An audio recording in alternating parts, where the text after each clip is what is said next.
ಸಿದ್ಧ ಮಾಡಿಕೊಳ್ಳೋಣ. ಇವತ್ತು ನೋಡಿ, ಧರ್ಮ ಸಭೆ ನಮಗೆ ತಪಸ್ಸು ಕಾಲಕ್ಕೆ ಕರೆ ಕೊಟ್ಟಿದೆ. ತಪಸ್ಸು ಕಾಲದಲ್ಲಿ 3 ಕಾರ್ಯಗಳನ್ನು ನಮಗೆ ಮಾಡಲೇಬೇಕು ಅಂತೇಳಿ ಕಡ್ಡಾಯವಾಗಿ ಧರ್ಮ ಸಭೆ ಹೇಳಿದೆ. ನಮಗೆಲ್ಲ ತಿಳಿದಿರುವಂತೆ ಮೊದಲ ಒಂದು ಕಾರ್ಯ ಏನು? ಪ್ರಾರ್ಥನೆ ಮಾಡಬೇಕು. 2ನೇ ಕಾರ್ಯ ಏನು? ಉಪವಾಸ ಮಾಡಬೇಕು. 3ನೇ ಕಾರ್ಯ ದಾನ ಧರ್ಮಗಳನ್ನು ಮಾಡಬೇಕು. ಇದು ಯಾರ ಒಳಿತಿಗಾಗಿ ಧರ್ಮಸಭೆ ನೇಮಿಸಿರೋದು? ನಮ್ಮ ಒಳಿತಿಗಾಗಿಯ, ನನ್ನ ಒಳಿತಿಗಾಗಿಯ? ಪರ್ಸನಲ್ ಆಗಿ ಒಬ್ಬೊಬ್ಬರಿಗೂ ಇಂಡಿವಿಜುವಲ್ ಆಗಿ ಕೊಟ್ಟಿರುವಂಥದ್ದು, ಹೌದಲ್ವಾ? ಇವತ್ತು ನೋಡಿ, ಈ ತಪಸ್ಸು ಕಾಲ ಅಂತ ಹೇಳಿದ್ರೆ ಕತ್ತಲೆಯಲ್ಲಿರುವವರು ಬೆಳಕಿಗೆ ಬರುವಂತಹ ಒಂದು ಕಾರ್ಯ. ಕತ್ತಲೆಯಲ್ಲಿರುವವರು ಎಲ್ಲಿಗೆ ಪ್ರಯಾಣ ಮಾಡ್ತಾರೆ? ಬೆಳಕಿನ ಕಡೆಗೆ ಪ್ರಯಾಣವನ್ನು ಮಾಡ್ತಾರೆ. ಹಾಗಿದ್ರೆ ಕತ್ತಲೆ ಅಂದ್ರೆ ಏನು, ಬೆಳಕು ಏನಂದ್ರೆ ಏನು? ಈಗ ಇದೆರಡರ ಮಧ್ಯೆ ನಮಗೆ ವ್ಯತ್ಯಾಸ ಅರ್ಥ ಆಗಬೇಕು. ಕತ್ತಲೆ ಅಂತ ಹೇಳಿದ್ರೆ ಪಾಪಕ್ಕೆ ಸಂಬಂಧಪಟ್ಟಂತ ಕಾರ್ಯಗಳು, ಪಾಪದ ಸ್ವಭಾವಗಳು. ಇನ್ನು ಬೆಳಕು ಅಂತ ಹೇಳಿದ್ರೆ ಪರಿಶುದ್ಧತೆ, ದೇವರಿಗೆ ಸಂಬಂಧಪಟ್ಟಂತ ಕಾರ್ಯಗಳು. ಈ ಕತ್ತಲೆಯ ಎಲ್ಲ ಕಾರ್ಯಗಳು ಬಂದು ಸೈತಾನನಿಗೆ, ಅವನ ದೂತರುಗಳಿಗೆ ಸಂಬಂಧಪಟ್ಟಂತ ಕೆಲಸಗಳು. ಈ ಬೆಳಕಿನ ಕಾರ್ಯಗಳು ಯೇಸುವಿಗೂ ಅವರ ದೂತರಿಗೂ ಸಂಬಂಧಪಟ್ಟಂತ ಕಾರ್ಯಗಳು. ಈಗ ನನ್ನ ಒಳಗಡೆ ಕತ್ತಲೆ ಇದೆಯಾ, ಬೆಳಕಿದೆಯಾ ಅಂತೇಳಿ ಈಗ ಪರಿಶೋಧನೆ ಮಾಡಬೇಕಾಗಿರೋದು ಯಾರು ಪರಿಶೋಧನೆ ಮಾಡಿ ನೋಡ್ಕೊಳ್ಬೇಕು? ಆಗ್ಲೇ ಬ್ರದರ್ ಹೇಳ್ತಾ ಇದ್ರು, ಲೋಕ ಎಲ್ಲ ಕೆಟ್ಟದಾಗೆ ಕಾಣಿಸುತ್ತೆ ನಮಗೆ, ನಾನೊಬ್ಬನು ಮಾತ್ರ ಅಯ್ಯೋ ನಾನು ಒಳ್ಳೆಯವನು, ನನಗೇ ಯಾಕೆ ಹಿಂಗಾಗ್ತದೆ, ನನ್ನ ಕುಟುಂಬಕ್ಕೆ ಯಾಕೆ ಈ ರೀತಿ ಆಗ್ತದೆ, ಯಾರನ್ನು ಒಳ್ಳೆಯವರು ಅಂತೇಳಿ ನಾವು ಮಾಡ್ಕೊಳ್ತೀವಿ. ಇದು ಮನುಷ್ಯನ ಸ್ವಭಾವ ಪ್ರೇರೆ. ಆದರೆ ಒಂದು ರಿಯಾಲಿಟಿ ಏನು ಅಂತ ಹೇಳಿದ್ರೆ, ಬೈಬಲ್ ಹೇಳುತ್ತೆ ಎಲ್ಲ ಮಾನವರು ಕೂಡ ಪಾಪಿಗಳೇ, ಯಾರೊಬ್ಬನು ಕೂಡ ಏನಾಗಿಲ್ಲ, ಪರಿಶುದ್ಧನಾಗಿ ಇಲ್ಲ. ಈಗ ಒಳ್ಳೆಯವರು ಪರಿಶುದ್ಧರು ಈ ಲೋಕದಲ್ಲಿ ಇದ್ದಿದ್ರೆ ಯೇಸು ಬರೋ ಅಗತ್ಯತೆ ಇಲ್ತಾ? ಯೇಸು ಬರೋ ಯಾವುದೇ ನೆಸೆಸಿಟಿ ಇರಲಿಲ್ಲ. ಯೇಸು ಹೇಳ್ತಾರೆ, ನಾನು ಈ ಲೋಕಕ್ಕೆ ಬಂದಿದ್ದೆ ನಿಮಗೆ ಜೀವ ಕೊಡುವುದಕ್ಕಾಗಿ. ಯೋಹಾನ ಸುವಾರ್ತೆ ಅಧ್ಯಾಯ 8 ವಾಕ್ಯ 12 ನಾವು ಓದುವಾಗ ಯೇಸು ಹೇಳ್ತಾರೆ, ನಾನೇ ಈ ಲೋಕಕ್ಕೆ ಬೆಳಕು ಅಂತೇಳಿ ಹೇಳ್ತಾರೆ. ನನ್ನನ್ನು ಹಿಂಬಾಲಿಸುವವನು ಕತ್ತಲಲ್ಲಿ ನಡೆಯುವುದಿಲ್ಲ ಅಂತೇಳಿ ಹೇಳ್ತಾರೆ. ಹಾಗಿದ್ರೆ ಬೆಳಕು, ಕತ್ತಲೆ ಇವೆರಡರ ಮಧ್ಯೆ ಇರುವ ವ್ಯತ್ಯಾಸ ನಮಗೇನಾಗಬೇಕು? ಚೆನ್ನಾಗಿ ಅರ್ಥವಾಗಬೇಕು. ಇವತ್ತು ನಿಮ್ಮ ಮುಂದೆ ನಿಂತು ನಾನೇನು ದೇವರ ವಾಕ್ಯಗಳನ್ನು ಹೇಳ್ತಾ ಇದ್ದೀನಿ ಪ್ರಿಯರೇ, ನಾನು ತುಂಬ ಒಂದು ಕತ್ತಲೆ ಅಂತ ಹೇಳಿದ್ರೆ ಅದು ಗಾಢಾಂಧಕಾರ ಅಂತೇಳಿ ಹೇಳ್ಬೋದು. ಅಂದರೆ ಅಲ್ಲಿಂದ ಗಾಢಾಂಧಕಾರ ಅಂತ ಹೇಳಿದ್ರೆ ಅಲ್ಲಿಂದ ಬರದೇ ಇರುವಂಥ ಪರಿಸ್ಥಿತಿ. ಈಗ ನೋಡಿ, ಶ್ರೀಮಂತ ಅವನು ಸತ್ತ ನಂತರ ಎಲ್ಲಿ ಹೋದ? ಯಾತನಾ ಸ್ಥಳಕ್ಕೆ ಹೋದ, ಹೌದಲ್ವಾ? ಈಗ ಬಿಕಾರಿ ಲಾಜರ ಸತ್ತು ಎಲ್ಲಿ ಹೋದ? ಅಬ್ರಹಾಮನ ಮಡಿಲಿಗೆ ಹೋದ. ಬ್ರದರ್ ಹೇಳ್ತಿದ್ರು, ಈಗ ಅಲ್ಲಿ ಅಬ್ರಹಾಮನನ್ನು ನೋಡಿ ಶ್ರೀಮಂತ ಕೇಳ್ತಾನೆ, ನನಗೆ ಒಂದು ತೊಟ್ಟು ನೀರನ್ನಾದರೂ ಲಾಜರನ ಕೈ ಬೆರಳಿನಿಂದ ಬಿಡಿಸಿ ಅಂತೇಳಿ ಕೇಳಿದಾಗ ಅಬ್ರಾಮ ಹೇಳ್ತಾರೆ, ನಾವು ಬರೋ ಮನಸ್ಸಿದ್ರು ಕೂಡ ನಾವೇನು ಮಾಡೋದಕ್ಕಾಗಲ್ಲ, ನಾವು ಅಲ್ಲಿ ಬರೋದಕ್ಕಾಗಲ್ಲ. Praise the lord. ಪ್ರೇರೆ, ಕೆಲವು ವಿಷಯಗಳಿದೆ, ಮನುಷ್ಯನ ಕೈಯಲ್ಲಿ ಆಗದಂಥ ಕೆಲವು ವಿಷಯಗಳಿದೆ, ಮನುಷ್ಯನ ಕೈಯಲ್ಲಿ ಆಗದಂಥ ಕೆಲವು ಕಾರ್ಯಗಳಿದೆ. ಆ ಕಾರ್ಯಗಳನ್ನು ಮಾಡುವುದಕ್ಕಾಗಿ ಬಂದವರು ಯಾರು? ಯೇಸು ಕ್ರಿಸ್ತರು, ಹೌದಲ್ವಾ? ಮಾನವರಿಂದ ಅಸಾಧ್ಯವಾದದ್ದನ್ನು ಮಾಡಲು ದೇವರೇನಾಗಿದ್ದಾರೆ? ಶಕ್ತರಾಗಿದ್ದಾರೆ. ವಾಕ್ಯ ಓದೋಣವಾ? ಯೋಹಾನನ ಶುಭ ಸಂದೇಶ ಅಧ್ಯಾಯ 8 ವಾಕ್ಯ 12. ಬಳಿಕ ಯೇಸು ಸ್ವಾಮಿ ಜನರನ್ನು ಮತ್ತೊಮ್ಮೆ ಕಂಡು ಹೀಗೆಂದರು, ನಾನೇ ಜಗಜ್ಯೋತಿ, ನನ್ನನ್ನು ಹಿಂಬಾಲಿಸುವವನು ಕತ್ತಲಲ್ಲಿ ನಡೆಯುವುದಿಲ್ಲ, ಜೀವದಾಯಕ ಜ್ಯೋತಿ ಅವನಲ್ಲಿರುತ್ತದೆ. Praise the lord. ಏನು ಹೇಳ್ತಾ ಇದ್ದಾರೆ ಯೇಸು? 2000 ವರ್ಷಗಳ ಹಿಂದೆ ಅಲ್ಲಿದ್ದಂಥ ಜನರಿಗೆ ಹೇಳಿದ್ರು, ನಾನೇ ಜಗಜ್ಯೋತಿ, ನನ್ನನ್ನು ಹಿಂಬಾಲಿಸುವವನ ಕತ್ತಲಲ್ಲಿ ನಡೆಯುವುದಿಲ್ಲ. ಹಾಗಿದ್ರೆ ಈ ವಾಕ್ಯಗಳು ಈ ಆಲಯದಲ್ಲಿ ಕುಳಿತು ಕೇಳಿಸಿಕೊಳ್ಳುತ್ತಿರುವ ನಿಮ್ಮೊಬ್ಬೊಬ್ಬರಿಗೂ ಕೂಡ ಯೇಸು ಇವತ್ತು ಹೇಳ್ತಾ ಇರುವಂಥ ವಾಕ್ಯಗಳು ಪ್ರಿಯರೇ. ಯಾಕೆಂದ್ರೆ ಈ ವಾಕ್ಯ ಜೀವಂತವಾದದ್ದು, ಕ್ರಿಯಾತ್ಮಕವಾದದ್ದು, ಅದು ಕೆಲಸ ಮಾಡುವಂಥದ್ದು ಪ್ರಿಯರೇ. ಇವತ್ತು ಯೇಸು ಹೇಳ್ತಾರೆ, ನಾನೇ ಜಗಜ್ಯೋತಿ, ನನ್ನನ್ನು ನೀವೇನು ಮಾಡಬೇಕು? ಹಿಂಬಾಲಿಸಬೇಕು. ಯಾವಾಗಂಟ ನಾವು ಹಿಂಬಾಲಿಸಕ್ಕೆ ಸಾಧ್ಯವಾಗತ್ತೆ ಅಂತ ಹೇಳಿದ್ರೆ ಈ ದೇಹದಲ್ಲಿ ನನ್ನ ಪ್ರಾಣ ಇರುವವರೆಗೂ ಮಾತ್ರ. Praise the lord. ಯೇಸು ಇನ್ನೊಂದು ಮಾತನ್ನು ಹೇಳ್ತಾರೆ, ಬೆಳಕಿರುವಾಗಲೇ ನನ್ನ ತಂದೆಯ ಕಾರ್ಯವನ್ನು ನಾನು ಮಾಡ್ತಾ ಇರಬೇಕು. ಕತ್ತಲಾದ ಮೇಲೆ ಯಾರು ಕೂಡ ಏನು ಮಾಡೋದಕ್ಕಾಗಲ್ಲ, ಕೆಲಸ ಮಾಡೋದಕ್ಕೆ ಆಗಲ್ಲ ಅಂತೇಳಿ ಕೂಡ ಯೇಸು ಸ್ವಾಮಿ ಒಂದು ಮಾತನ್ನು ಹೇಳ್ತಾರೆ. ಅಂದರೆ ನಾನು ಬದುಕಿರುವಾಗಲೇ, ನನ್ನ ಪ್ರಾಣ ನನ್ನ ದೇಹದಲ್ಲಿ ಇರುವಾಗಲೇ ನಾನು ಯಾರನ್ನು ಅರ್ಥಕೊಳ್ಬೇಕು? ಯೇಸುವನ್ನು ಅರ್ಥಕೊಳ್ಬೇಕು. ಯೇಸು ಈ ಲೋಕಕ್ಕೆ ಯಾಕೆ ಬಂದರು? ಹಾಗಿದ್ರೆ ಯೇಸು ಯಾಕೆ ತನ್ನನ್ನು ಬೆಳಕು ಅಂತೇಳಿ ಹೇಳ್ತಾ ಇದ್ದಾರೆ? ಹಾಗಿದ್ರೆ ಕತ್ತಲೆ ಅಂದರೆ ಏನು, ಬೆಳಕು ಅಂತ ಹೇಳಿದ್ರೆ ಏನು? ಹಾಗಿದ್ರೆ ಯೇಸುವನ್ನೇ ನಾನು ಯಾಕೆ ಹಿಂಬಾಲಿಸಬೇಕು? ಯೇಸುವನ್ನು ಹಿಂಬಾಲಿಸಿದ್ರೆ ನನಗೆ ಆಗುವಂಥ ಉಪಯೋಗಗಳೇನು? ನೋಡಿ, ಉಪಯೋಗ ಒಂದೇ. ಯೇಸುವನ್ನು ಹಿಂಬಾಲಿಸಿದ್ರೆ ಯೇಸು ಹೇಳ್ತಾರೆ, ನಾನು ನಿನಗೆ ನಿತ್ಯ ಜೀವವನ್ನು ಕೊಡ್ತೇನೆ. ನಿತ್ಯ ಜೀವ ಯಾರಲ್ಲಿದೆ? ಬೆಳಕು ಯಾರಲ್ಲಿದೆ? ಈ ಲೋಕದ ಹಣದಿಂದ ಅದನ್ನು ಕೊಂಡ್ಕೊಳ್ಳೋದಕ್ಕೆ ಆಗೋದಿಲ್ಲ. ನಿಮ್ಮ ವಿದ್ಯೆಯಿಂದ ಕೊಂಡ್ಕೊಳ್ಳೋದಕ್ಕೆ ಆಗೋದಿಲ್ಲ. ನೀವು ಎಲ್ಲಿ ಲೋಕದಲ್ಲಿ ಎಲ್ಲಿ ಹುಡುಕಿದ್ರು ಕೂಡ ಆ ನಿತ್ಯ ಜೀವವನ್ನ ಪರ್ಚೇಸ್ ಮಾಡೋದಕ್ಕಾಗಲ್ಲ ಅಂತೇಳಿ ಬೈಬಲ್ ಹೇಳ್ತಾ ಇದೆ ಪ್ರೇರೆ. ಇವತ್ತು ಯೇಸು ಹೇಳ್ತಾರೆ, ನೀವು ನನ್ನನ್ನು ಹಿಂಬಾಲಿಸುವಾಗ ಮಾತ್ರವೇ ನೀವು ಆ ಜೀವವನ್ನು ನಿಮ್ಮದಾಗಿ ನೀವು ಮಾಡ್ಕೊಳ್ಳೋದಕ್ಕೆ ಸಾಧ್ಯ ಅಂತೇಳಿ ಯೇಸು ಸ್ವಾಮಿ ಹೇಳ್ತಾ ಇದ್ದಾರೆ. ನೋಡಿ, ಯೇಸು ಸ್ವರ್ಗಾರೋಹಣರಾಗುವಾಗ ಅಲ್ಲಿದ್ದಂಥ ದೇವದೂತರುಗಳು ಪ್ರೇಷಿತರನ್ನು ನೋಡಿ ಒಂದು ಮಾತನ್ನು ಕೇಳ್ತಾರೆ, ಗಲಿಲೆಯದ ಜನರೇ, ನೀವು ಏನನ್ನ ಆಕಾಶವನ್ನು ಯಾಕೆ ದಿಟ್ಟಿಸಿ ನೋಡ್ತಾ ಇದ್ದೀರಾ? ಯೇಸು ಯಾವ ರೀತಿಯಾಗಿ ಮೇಘಗಳ ಮಧ್ಯದಲ್ಲಿ ಅವರು ಏರಿ ಹೋದ್ರೋ, ಒಂದು ದಿನ ಅದೇ ಮೇಘಗಳ ಮಧ್ಯದಲ್ಲಿ ಏನು ಮಾಡ್ತಾರೆ? ಇಳಿದು ಬರ್ತಾರ? ನಮಗೆ ಧರ್ಮಸಭೆ, ನಮ್ಮ ಚರ್ಚೆ ಹೇಳಿಕೊಡೋದು ಇದೇ ಬೋಧನೆಯನ್ನ. ಯೇಸು ಮತ್ತೆ ಬರ್ತಾರೆ. ಅವರು ಬರುವುದ್ರ ಒಳಗಡೆ ನಾವೇನಾಗಬೇಕು? ಅವರು ಮತ್ತೆ ಬರ್ತಾರಲ್ವಾ? ಬಂದು ಏನು ಮಾಡ್ತಾರೆ? ಕರೆದುಕೊಂಡು ಹೋಗ್ತಾರೆ. ಯಾರೆಲ್ಲ ಸಿದ್ಧರಾಗಿದ್ದಾರೋ ಅವರನ್ನು ಕರೆದುಕೊಂಡು ಹೋಗೋದಕ್ಕಾಗಿ ಯೇಸು ಬರ್ತಾರೆ. ಆದರೆ ಯಾವ ಗಳಿಗೆಯಲ್ಲಿ, ಯಾವ ಸಮಯದಲ್ಲಿ ಅಂತೇಳಿ ಗೊತ್ತಿಲ್ಲ. ಶಿಲುಬೆಯಾದಿ ಮಾಡಬೇಕಾದ್ರೆ 12ನೇ ಸ್ಥಳದಲ್ಲಿ ಯೇಸು ಶಿಲುಬೆ ಮೇಲೆ ಮರಣವನ್ನು ಅಪ್ಪಿದ್ರು ಅಂತೇಳಿ ಹೇಳಿದ ಮೇಲೆ ಅಲ್ಲಿ ಪ್ರಾರ್ಥನೆ ಮಾಡ್ತೀವಿ, ಸ್ವಾಮಿ, ನಾವು ಕೂಡ ಒಂದು ದಿನ ಲೋಕವನ್ನು ಬಿಟ್ಟು ಹೋಗಬೇಕು. ಯಾವ ಸಮಯದಲ್ಲಿ, ಯಾವ ಗಳಿಗೆಯಲ್ಲಿ ನಮಗೆ ಗೊತ್ತಾ? ಗೊತ್ತಿಲ್ಲ. ಹುಟ್ಟಿದ್ದೂ ಗೊತ್ತಿಲ್ಲ, ಸಾಯೋದೂ ಗೊತ್ತಿಲ್ಲ. ಆದ್ರೆ ಎಲ್ಲ ಗೊತ್ತಿರೋರ ಥರನೇ ನಾವು ಏನು ಮಾಡ್ತೀವಿ? ಬಿಲ್ಡಪ್ ಕೊಡ್ತೀವಿ. Praise the lord.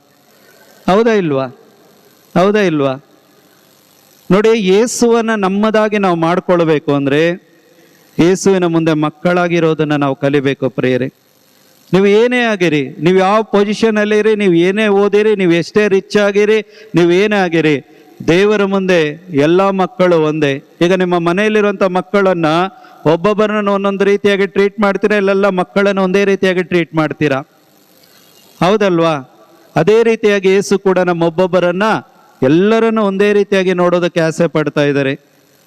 ಪೌಲರು ಈ ಥೆಸಲೋನಿಕದವರಿಗೆ ಒಂದು ಪತ್ರಿಕೆಯನ್ನು ಬರೀಬೇಕಾದ್ರೆ ಅಲ್ಲಿ ಹೇಳ್ತಾರೆ, ಯೇಸು ಬರುವ ದಿನ ಗೊತ್ತಿಲ್ಲ ಅದು ಯಾವ ರೀತಿಯಾಗಿ ಅಂತೇಳಿ, ಆದರೆ ಕಳ್ಳನು ಬರುವ ಹಾಗೆ ಅವರು ಬಂದೇ ಬರ್ತಾರೆ ಅಂತೇಳಿ ಯೇಸು ಸ್ವಾಮಿ ಹೇಳಿದ್ರು.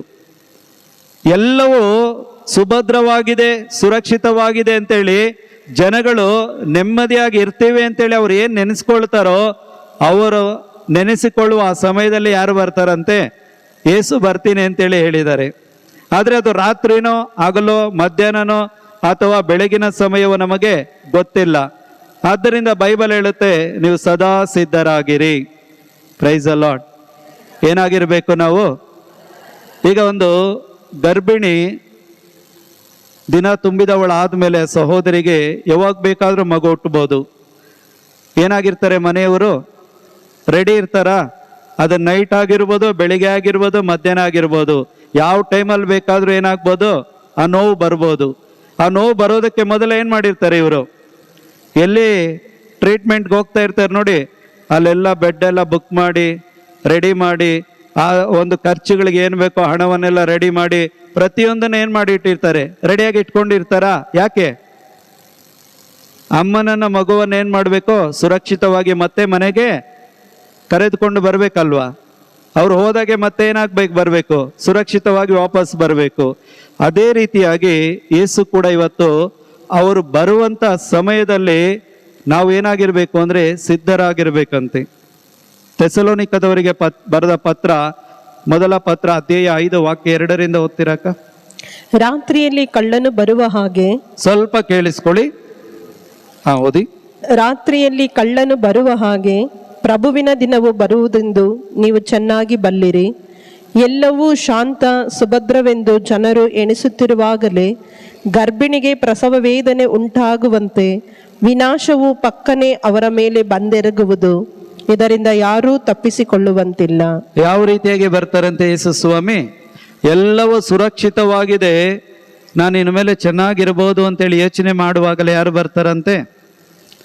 ಯೇಸು ಸ್ವಾಮಿ ಬರ್ತಾರೆ, ಹೌದಲ್ವಾ? ಈ ಒಂದು ಶ್ರೀಮಂತನ ಬಗ್ಗೆ ಯೇಸು ಹೇಳುವಾಗ ಒಂದು ಸಾಮರ್ಥ್ಯ ಹೇಳ್ತಾರೆ. ಅವನ ಹೊಲ ಏನು ಮಾಡ್ತು, ಆ ವರ್ಷ ತುಂಬ ಒಳ್ಳೆ ಬೆಳೆಯನ್ನು ಕೊಟ್ಟಿತ್ತು. ಅವನ ಕಣಜಗಳು ಅದನ್ನು ತುಂಬಿಡೋದಕ್ಕೆ ಸಾಕಾಗಲ್ಲ ಅಂತೇಳಿ ಏನು ಮಾಡ್ದ, ಅವನು ಎಲ್ಲವನ್ನ ಹೊಡೆದು ದೊಡ್ಡ ದೊಡ್ಡ ಕಣಜಗಳನ್ನು ತುಂಬಿಟ್ಟ. ಅವನ ಮನಸ್ಸಿಗೆ ಅವನು ಹೇಳ್ಕೊಂಡ, ಇನ್ನು ಬದುಕಿರುವ ದಿನಗಳೆಲ್ಲ ಏನು ಮಾಡಬೇಕು, ನಾನು ಸುಖವಾಗಿದ್ದು ತಿಂದು ನನ್ನ ಜೀವನ ನಡೆಸಬೇಕು. ಯೇಸು ಹೇಳಿದ್ರು, ಎಲೆ ಮೂರ್ಖನೇ, ಹಿಂದೆ ರಾತ್ರಿ ನೀನೇನಾಗಿ ಹೋಗ್ತೀಯಾ? ಏನಾಗಿ ಹೋಗ್ತೀಯಾ? ಏನಾಗಿ ಹೋಗ್ತೀಯಾ ಅಂತೇಳಿ ಹೇಳಿದ್ರು. ಸತ್ತು ಹೋಗ್ತೀಯಾ? ಯಾರಿಗಾಗಿ ಎಲ್ಲ ಶೇಖರಿಸಿಡ್ತೀಯ ಅಂತೇಳಿ ಒಂದು ಕ್ವಶನ್ ಮಾಡಿದ್ರು, ಹೌದಲ್ವಾ?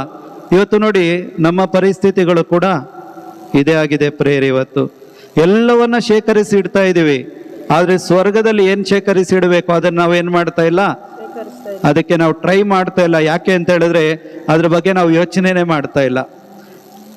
ಸ್ವರ್ಗದ ಬಗ್ಗೆ ನಾವು ಯೋಚನೆನೇ ಮಾಡ್ತಾ ಇಲ್ಲ, ನಿತ್ಯ ಜೀವದ ಬಗ್ಗೆ ನಾವು ಯೋಚನೆನೇ ಮಾಡ್ತಾ ಇಲ್ಲ. ಆ ಸ್ವರ್ಗ ನಿತ್ಯ ಜೀವ ನನಗೆ ಬೇಕು ಅಂತ ಹೇಳಿದ್ರೆ ಮೊದಲು ನನಗೆ ಪಾಪ ಅಂದ್ರೆ ಏನು ಅಂತೇಳಿ ಗೊತ್ತಾಗಬೇಕು, ಪರಿಶುದ್ಧತೆ ಏನು ಅಂದ್ರೆ ಗೊತ್ತಾಗಬೇಕು, ಯೇಸು ಯಾಕೆ ಬಂದ್ರು ಅಂತೇಳಿ ನನಗೆ ಅರ್ಥ ಆಗಬೇಕು, ಯೇಸು ಯಾಕೆ ನನ್ನನ್ನು ಹಿಂಬಾಲಿಸು, ಯಾಕೆ ನಾನು ಬೆಳಕಾಗಿದ್ದೇನೆ, ಜೀವವಾಗಿದ್ದೇನೆ ಅಂತೇಳಿ ಯೇಸು ಯಾಕೆ ಹೇಳಿದ್ರು, ಈ ವಿಷಯಗಳು ಇವತ್ತು ನಮಗೆ ಅರ್ಥ ಆಗಬೇಕು. ಯೇಸು ಹೇಳ್ತಾ ಇದ್ದಾರೆ, ಗರ್ಭಿಣಿ ಪ್ರಸವ ವೇದನೆ ಪಡುವಂತೆ ಈ ಲೋಕ ಎಲ್ಲವೂ ಸುಭದ್ರವಾಗಿದೆ ಅಂತೇಳಿ ಹೇಳುವಾಗಲೇ ನಾನು ಪಕ್ಕನೆ ಈ ಲೋಕದಲ್ಲಿ ಇಳಿದು ಬರ್ತೇನೆ.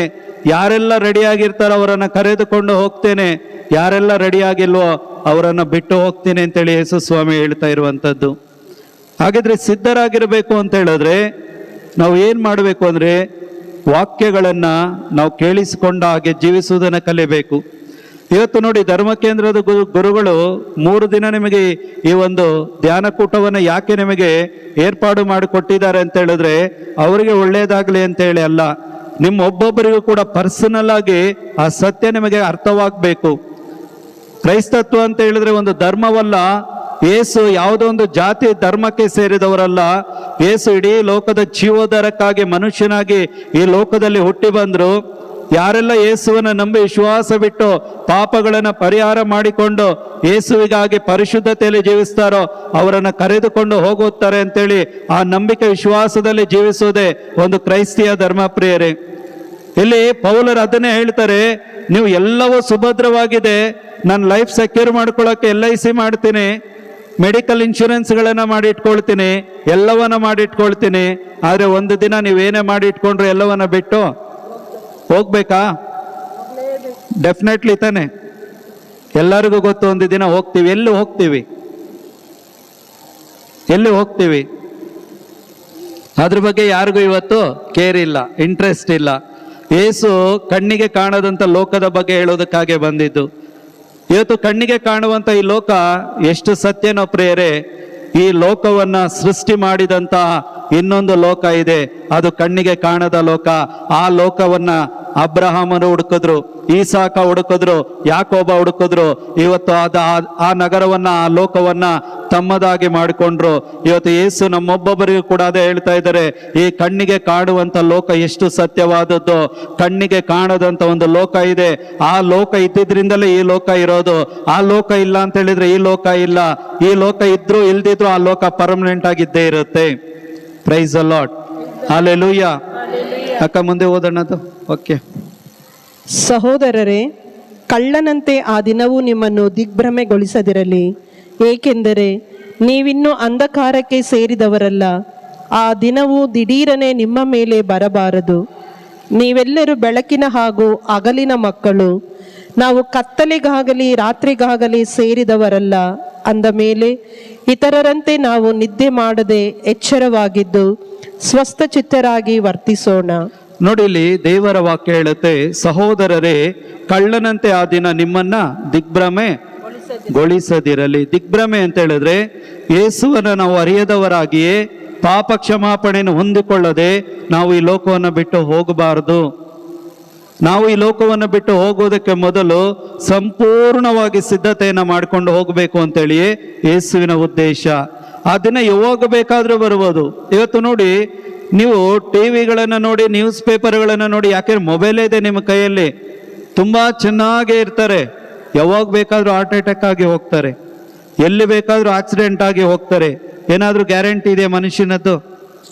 ಏನಾದ್ರೂ ಗ್ಯಾರಂಟಿ ಇದೆಯಾ? ಖಂಡಿತವಾಗಿ ಇಲ್ಲ ಪ್ರಿಯರೇ. ಆದ್ದರಿಂದಲೇ ದೇವರ ವಾಕ್ಯ ಹೇಳ್ತಾ ಇದೆ, ಯೇಸು ಬರುವಂತ ಸಮಯದಲ್ಲಿ ನೀವು ಸಿದ್ಧತೆಯನ್ನು ಮಾಡಿಕೊಳ್ಳದೆ ಹೋದ್ರೆ, ನಿಮ್ಮನ್ನು ನೀವು ಸಿದ್ಧತೆ ಮಾಡಿಕೊಳ್ಳದೆ ಹೋದ್ರೆ ಖಂಡಿತವಾಗಿ ನೀವೇನ್ ಮಾಡ್ತೀರಾ? ಸ್ವರ್ಗ ರಾಜ್ಯವನ್ನ ನೀವು ಕಳೆದುಕೊಳ್ಳುವಂತ ಎಲ್ಲಾ ಚಾನ್ಸಸ್ ಇದೆ. ಆದ್ದರಿಂದ ನೀವು ಆ ದಿನ ಪಕ್ಕನೆ ಅಂತೇಳಿ ನಿಮ್ಮ ಮೇಲೆ ಬರೋದಕ್ಕೆ ಮುಂಚೆ ನೀವೇನ್ ಮಾಡಿ, ನಿಮ್ಮನ್ನ ನೀವು ಸಿದ್ಧತೆ ಮಾಡಿಕೊಳ್ಳಿ. ದೇವರ ವಾಕ್ಯ ಹೇಳುತ್ತೆ, ಯಾರು ಸಿದ್ಧನಾಗಿ ಇರ್ತಾನೋ ಅವನು ಬೆಳಕಿಗೆ ಸೇರಿದ ಮಗನಾಗಿ ಜೀವಿಸ್ತಾನೆ. ಬೆಳಕಿನಿಗೆ ಸೇರಿದ ಮಗನಾಗಿ ಅಂತ ಹೇಳಿದ್ರೆ ಅವನೊಳಗಡೆ ಯಾವುದೇ ರೀತಿಯಾದಂತಹ ಪಾಪದ ಸ್ವಭಾವವನ್ನ ಅವನು ಇಟ್ಕೊಳ್ಳೋದಿಲ್ಲ. ಅವನು ಕೆಟ್ಟದನ್ನ ಮಾತನಾಡೋದಿಲ್ಲ, ಕೆಟ್ಟದನ್ನ ನೋಡೋದಿಲ್ಲ, ಕೆಟ್ಟದನ್ನ ಕೇಳಿಸ್ಕೊಳ್ಳೋದಿಲ್ಲ, ಪಾಪಗಳನ್ನು ಮಾಡುವುದಕ್ಕೆ ಅವನು ಅವಸರ ಪಡೋದಿಲ್ಲ. ಯಾವುದೇ ರೀತಿಯಾಗಿ ಅವನು ಈ ಲೋಕ ಏನೆಲ್ಲ ಕೆಟ್ಟದನ್ನ ಕಲಿಸಿಕೊಡುತ್ತೋ, ನಾನು ಏನೆಲ್ಲ ಕೆಟ್ಟದನ್ನ ಕಲ್ತಿದ್ದೀನೋ ಯೇಸುವನ್ನ ತಿಳಿದುಕೊಂಡ ಮೇಲೆ ಆ ಕೆಟ್ಟದನ್ನೆಲ್ಲ ಬಿಟ್ಟು ನಾನು ಯೇಸುವಿನ ಮಗನಾಗಿ ಮಾರ್ಪಡುವಾಗ ನಾನು ಬೆಳಕಿನ ಮಗನು ಅಂತೇಳಿ ಪರಲೋಕ ನನ್ನನ್ನು ಕರೆಯುತ್ತೆ. ಅದಕ್ಕೆ ಯೇಸು ಹೇಳಿದ್ದು, ನೀವು ನನ್ನ ಹಿಂಬಾಲಿಸುವಾಗ ನೀವು ಬೆಳಕಿನಲ್ಲಿ ನಡೀತೀರಾ. ಇಲ್ಲಿ ಪೌಲರು ಹೇಳ್ತಾರೆ, ನೀವು ಕತ್ತಲೆಗೆ ಸೇರಿದ ಮಕ್ಕಳಲ್ಲ, ನೀವು ಬೆಳಕಿಗೆ ಸೇರಿದ ಮಕ್ಕಳು. ಹಾಗಿದ್ರೆ ಕ್ರೈಸ್ತರು ಯಾರ ಮಕ್ಕಳು? ಸೈತಾನನ ಮಕ್ಕಳ, ಯೇಸುವಿನ ಮಕ್ಕಳ? ಹಾಗಿದ್ರೆ ನಮ್ಮ ಜೀವನ ಯಾವ ರೀತಿಯಾಗಿರ್ಬೇಕು? ಯೇಸು ತರ ಇರಬೇಕು, ಯೇಸು ಜೀವಿಸಿದ ಹಾಗೆ ಇರಬೇಕು. ಇವತ್ತು ನೋಡಿ, ಆ ಟೈಮ್ ಯಾವತ್ತು ಬೇಕಾದ್ರೂ ಬರ್ಬೋದು ಪ್ರಿಯರೇ, ನಮಗೆ ಗೊತ್ತಿಲ್ಲ. ಆದ್ದರಿಂದ ಪ್ರತಿ ದಿನ ನಾವೇನ್ ಮಾಡಬೇಕು? ಸಿದ್ಧರಾಗಿರಬೇಕು. ಈ ಯೇಸು ಸ್ವಾಮಿಯನ್ನ ಅರಿತುಕೊಳ್ಳುವುದಕ್ಕೆ ಮುಂಚೆ, ಅಂದ್ರೆ ಸುಮಾರು ಒಂದು 14 ವರ್ಷಗಳ ಹಿಂದೆ, ನಾನು ಹುಟ್ಟು ಕ್ರೈಸ್ತನೇ, ನನಗೂ ಎಲ್ಲ ಸಂಸ್ಕಾರಗಳಾಗಿದೆ. ತಂದೆ ತಾಯಿ ಕ್ರೈಸ್ತರೇ, ತಾತ ಮುತ್ತಾತರು ಕೂಡ ಕ್ರೈಸ್ತರೇ. ಆದರೆ ಯಾವುದೇ ಒಂದು ಕ್ರೈಸ್ತಿಯ ಲಕ್ಷಣಗಳು, ನಡತೆಗಳು ಒಂದು ನನ್ನಲ್ಲಿ ಇರಲಿಲ್ಲ. ಎಲ್ಲ ರೀತಿಯಾದಂಥ ಕೆಟ್ಟದ್ದು ಎಲ್ಲವೂ ಕೂಡ ಇತ್ತು. ನಾನು ಈ ಪ್ರಾರ್ಥನೆ ಜೀವನಕ್ಕೆ ಬರುವುದಕ್ಕೆ ಮೊದಲು, ಓಕೆ, ನಾವು ಮುಂದುವರಿಸೋಣ. ಈಗ